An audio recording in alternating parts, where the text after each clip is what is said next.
Nico Pulcrano, je suis photographe, principalement de concerts. J'ai commencé en tout cas par le concert il y a 2 ans et demi, puis je me suis un peu spécialisé aussi dans le portrait au fur et à mesure, portrait d'artiste. Voilà, je suis photographe au Krakatoa, à Mérignac, photographe officiel, avec Pierre Wetzel et Philippe Gassi. Et voilà, et puis donc j'ai ensuite monté le Wunder Studio, cette caravane dans laquelle on se trouve avec Pierre Wetzel.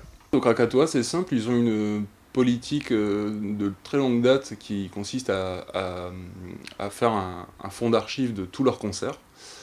Donc ils ont choisi 3 photographes qui viennent à tous les concerts. Et en échange, chacun notre tour, on fait une expo dans le bar du Krakatoa. Et ils nous achètent en fait deux photos par concert. La plupart du temps, on est dans la fosse quand il y en a une, hein. Il y a encore quelques lieux comme Barbet à Bordeaux où il n'y a pas de fosse. Donc bon, on se faufile au milieu du public. Des fois c'est facile parce que c'est Moriarty, puis des fois c'est plus compliqué parce que c'est Cap Bambino et qui bouge partout. Mais sinon, voilà, c'est un exercice que je trouve hyper prenant, vraiment assez addictif. C'est encore plus prenant quand c'est sur des gros festivals où on a 20 000 personnes derrière nous et 3 morceaux pour prendre quelques photos.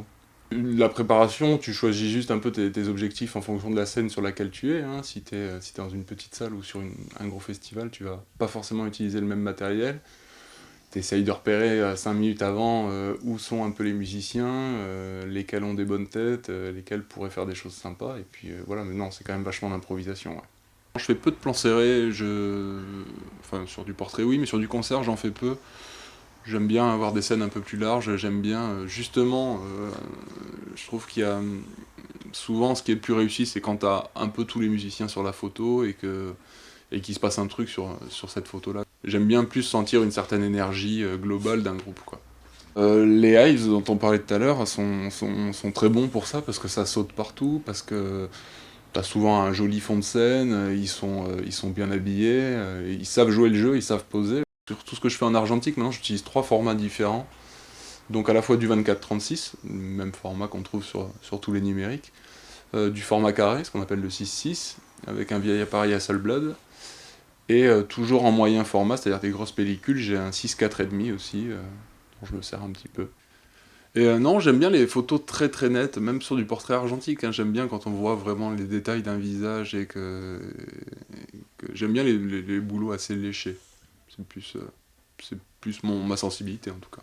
Le Wunder Studio, c'est un studio photo mobile qu'on a monté cette caravane, là. Donc là on le voit pas bien, mais c'est une vieille Airstream de 1948, tout en aluminium. Et on essaye de faire à la fois du portrait d'artiste et à la fois des prestats pour essayer de financer nos activités plus artistiques. Sur les gros festivals, on essaye d'obtenir l'accès au VIP et essayer d'alpaguer les artistes pour les prendre en photo. Et après, on fait aussi du portrait d'artiste sur les concerts bordelais. Je me mets de plus en plus du coup à faire du portrait. Là, j'ai un projet en mars-avril où je pars à la Nouvelle-Orléans pour essayer de faire du portrait de gens sur place, de musiciens toujours un peu.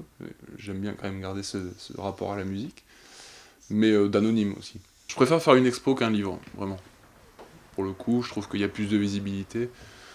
Euh, les bouquins, bon, déjà, il faut arriver à les vendre, et puis après, ils finissent sur une étagère, ils sont souvent pas ouverts, hein. Donc je préfère faire une expo, que quelqu'un m'achète une photo éventuellement et qu'il l'accroche dans son salon, plutôt que de lui vendre un bouquin qui va finir sur une étagère.